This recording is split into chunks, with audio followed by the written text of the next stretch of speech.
You are listening to RadioTalkies FM. Today, we're digging into a really interesting set of sources about this city, Eumeswil. That's right. And at first glance, it might seem like somewhere totally alien, maybe another time, another reality. But as we unpack this material, I think you're going to find some, pretty unexpected things about how power actually works, how control is maintained. Absolutely. Our goal here, our mission for this deep dive, is really to cut through to the practical side of things in Eumeswil, the stuff that's often deliberately opaque. Opaque is a good word for it. Yeah. We want to understand the inner workings, How does authority actually function day to day? How is justice really handed out? And how do they deal with people who don't fit in, whether that's dissenters or just, certain types of people the system doesn't like? Exactly. And the sources often give us this view through the eyes of someone who's watching it all. Yeah. An observer. Someone with a certain detachment, it seems. Right. Which gives us this unique perspective, almost like a look behind the curtain at the machinery of it all. Okay, so let's get into it. What do the sources tell us about the general vibe of Eumeswil? Well, one of the first surprising things is how the sources describe it. It's not necessarily presented as this, hyper-intense, constantly oppressive place you might picture. Not like a historical totalitarian state, maybe. Perhaps not in that classic mold. There's this intriguing line suggesting society there is no longer taken so seriously. Huh. What does that mean in practice? The sources suggest this as a new touch to dictatorships. Maybe less about intense ideology and more about management, perhaps? Interesting. So less fire and brimstone, more administration. Something like that. But authority is definitely still there. We hear about the ruler, the Condor. Right, the Condor. And the sources say he calls himself a tyrant. But they draw a really key distinction. Which is? That being a tyrant for him involves fewer lies than being a demagogue. Fewer lies? That seems backwards for a tyrant. How so? Well, the idea presented is that a demagogue constantly uses deception to manipulate people and gain favor. The Condor, maybe, is more direct about his power. He is the authority. So less pretense. Possibly. The sources are clear. He is a tyrant. He rules forcefully. But they also explicitly say he's not a despot. Okay, what's the difference there, according to the sources? A despot is described as someone who degrades people, humiliates them. The Condor's tyranny seems more focused on direct control, maybe without that same need to systematically break people down psychologically. And this approach, does it work? Well, the sources note he enjoys popular favor and that major domestic trouble is seldom expected, though, always possible. Okay, so if it's not just brute force or constant lies keeping things stable, what is it? How does control actually work? This is where we get into those opaque mechanisms, the hidden levers. A key figure is the domo. The domo, like a chief of staff. Major domo major, the sources call him. Exactly, nicknamed by the Condor himself. And his main job, surveillance. Surveillance.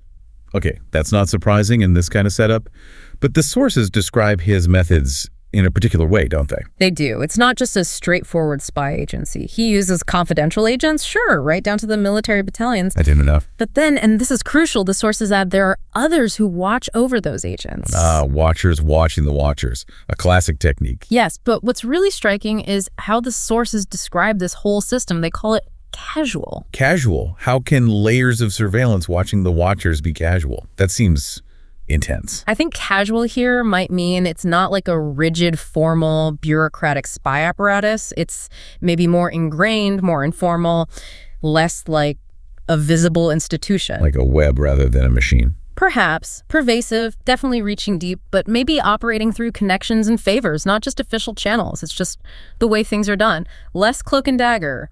More ambient awareness. That sounds almost more unsettling. This ambient, casual web of surveillance. How does that atmosphere affect something basic like justice? Justice. The sources have some fascinating things to say there. They point out that sometimes actions that are technically illegal, actionable in itself, might just be graciously overlooked. Overlooked. So you might get away with something. You might. It suggests a certain flexibility, or maybe arbitrariness. Arbitrariness, exactly, because the sources immediately follow that up by saying if someone has incurred displeasure, if you've annoyed the wrong person, then that same action, the one that might have been overlooked for someone else, gets you prosecuted to the full extent of the law. So justice isn't blind at all. It depends entirely on your standing with the powers that be. Precisely. It's selective enforcement. The law is a tool applied based on favor, not necessarily on the act itself. Does this kind of environment where rules are bent allow for other things? Like, what about corruption, bribery? Oh, the sources are very direct about that. They state flat out that greasing palms is customary. Customary, so everyone does it. It seems like an accepted part of life, yeah. And it can even facilitate trade and traffic. It helps things run, apparently. Okay, helps things run, it's customary. But is it actually legal? No. The sources clarify it is illegal, but it only really becomes a problem, something the authorities act on if it gets shouted from the rooftops. Shouted from the rooftops, meaning if it becomes public knowledge. Exactly. And the sources link that public exposure specifically to envy. Envy. So you get caught not just because you bribed someone, but because a rival, someone jealous, exposes you. That's the implication. The system tolerates the practice as long as it stays quiet. It's the public scandal, often driven by personal motives like envy, that triggers the legal response. It's another example of how the law's application is filtered through these practical personal dynamics. This flexible, almost opportunistic use of the law, it feels like it could easily be turned towards managing dissent, too. How does Eumeswil handle opposition, according to the sources? Well, they give us a great example, a publication called The Wren. It's described as the Opposition Gazette of Eumeswil. An opposition newspaper. In this kind of system. That's surprising. It is initially, but the sources say it's only tolerated to a modest degree, and there's a huge catch. Okay, what's the catch? The sources state very plainly that the Wren owes its existence precisely to that official register maintained by the Domo. Wait, it exists because the surveillance chief finds it useful, not despite him. That's the strong suggestion. It's not tolerated out of some belief in free speech. It serves a function for the authorities. How so? What function? Well, the sources use this evocative phrase, a touch of honey and the flies gather for the feast. So the Wren acts like a honeypot. It draws in dissenters, making them easier to identify and monitor. That seems to be exactly it. It's a controlled outlet. The editors, we're told, operate on tiptoe. They know the limits. Even subtlest hints from above are enough. Their influence is based on anonymous popularity, and they're talked about sub rosa, secretly. A carefully managed pressure valve and a surveillance tool, all in one. And if an editor steps too far out of line, then the system can act. But again, often indirectly. Look at the case of Zerwick, an editor at the Wren mentioned in the sources. What happened to him? The plan wasn't to charge him for criticizing the Condor, the obvious political crime. No. What then? Instead, the Domo intended to prosecute him for bribery or extortion. Bribery or extortion, using those customary practices against him. Exactly. The sources suggest these activities are common among editors trying to get scoops, using informers to penetrate the inner sanctums for sensations or maybe for private deals. So don't confront the political challenge directly. Find a common, non-political crime they've likely committed and use that to take them down. Precisely. It's leveraging the system's own gray areas, another layer of how justice operates in this opaque reality. It feels very calculated. And this selective, indirect approach, does it extend even to the most extreme punishments, like executions? It seems so. The sources give us the detailed story of Sebastian Karnex. Karnex, the lawyer. Yes. Described as fat, touchy, but well-respected, good family, even distantly related to the Condor. And he did what exactly? He apparently got fed up with repeated thefts from his briefcase, what the sources call anarchistic aggression, so he planted an explosive device in it. Wow. Okay. Taking matters into his own hands. Right. And despite his connections, his status, and even some public sympathy for his frustration, he was executed. Executed. That seems harsh, given his background of the provocation. Yeah. But the sources add something really chilling about executions in general. They do. It's a key detail. The sources state the death sentence is very seldom carried out. Seldom. So why Karnex? Why make a rare example of him? This is where it gets truly strange. The sources offer this reason. The year was waning and an execution was due, and only so that Pedro should not get rusty. Wait, an execution was due because the executioner needed practice. Pedro, the headsman. That's what the sources explicitly state. Pedro is the headsman for criminal cases. The execution wasn't just about Karnex's crime, but about administrative necessity, keeping the apparatus functional. That's incredibly cold. Bureaucratic. It is. The sources suggest the Domo pushed for it, Maybe partly to avoid looking like there was class justice, because a stable boy, Salvatore, involved in assaults around the same time, only got exiled. So executing the high-status lawyer balanced out exiling the lower-status boy. Possibly. And maybe also a general dislike of private citizens using bombs. Yeah. But that detail about Pedro, it really highlights how executions could happen for reasons completely detached from the specific case. System maintenance, timing, political appearance. It makes the tyranny feel less passionate and more like plumbing, just keeping the system running. You mentioned Salvatore got exiled. Yes, exiled to the islands for assaults. Exile is described as an attribute of society there. An attribute of society. Yeah, the islands' insulae are used for various undesirables. Social or political undesirables, or even toppled Caesars. It's another tool for removal short of execution. Physical separation. So execution, exile.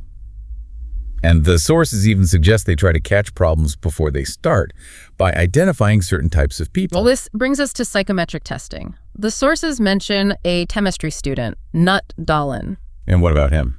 The narrator expresses surprise that Dahlin could have slipped through the nets of the psychologists. Slipped through the nets. As he embodied the classic type of the unsafe personality. Unsafe personality, that's quite a label. What does that imply? It's a pretty direct statement in the sources that psychological evaluation is part of the control system. They're not just watching what people do, they're assessing who people are. Trying to identify potentially disruptive individuals based on psychological traits. It certainly looks that way. Identifying people deemed unsafe to the system, presumably to manage them, exclude them, or maybe just watch them more closely, it's preemptive. Controlling not just actions, but predispositions.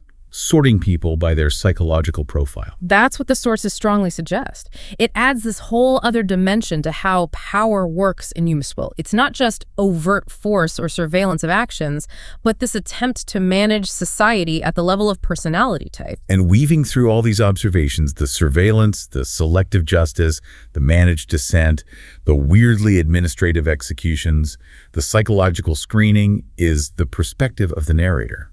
The Anarch. Yes, and his viewpoint is crucial. He watches all this, noting that the political trend is always to be observed, partly as a spectacle, partly for one's own safety. Spectacle and safety, not ideology or resistance. No, he's described as disinterested in the day-to-day political fights, but he's fascinated by the model, how the whole system actually operates. He sees it as the environment he has to navigate. Exactly. His strategy, as presented in the sources, isn't to change Eumeswil, but to maintain his own inner freedom and detachment within it.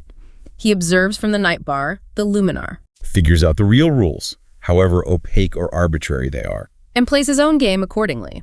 The goal is to make the fewest waves. Survive, observe, understand, but stay internally free. It's a specific response to living under this kind of subtle, pervasive, sometimes arbitrary control. It really highlights the individual challenge of navigating such a place. So if we pull all these threads from the sources together, Eumeswil emerges as this really complex picture, not just simple tyranny. No, definitely not simple. Authority is absolute, yes. But it works through these hidden channels, practical arrangements, even bureaucratic needs. Tolerance exists for things like the opposition press or minor corruption, but it's completely entangled with surveillance and control. It's allowed because it's useful, or ignored until it's inconvenient. And justice is flexible, selective. Punishment like execution can be almost administrative. Exile is a standard tool. And they're even trying to manage people based on personality tests. These aren't just abstract rules. The sources show them as the lived reality, something people navigate every day, whether they're consciously analyzing it like the Anarch or just trying to get by without incurring displeasure. Right. It's the water they swim in. Which really makes you think, doesn't it? When you look at these mechanisms from the sources, the mix of tolerance and monitoring, the way justice can be bent, the administrative logic behind harsh measures, the focus on unsafe types, how much of that, maybe in much subtler forms, echoes in systems we consider free? That's the provocative question. How do our own societies manage dissent, or identify people considered risky, or apply rules unevenly? And what does it take for an individual anywhere to navigate the systems they live in while holding on to their own sense of self and freedom? Something to think about. You have been listening to Radio Talkies podcast. Until next time, stay tuned for more. See ya.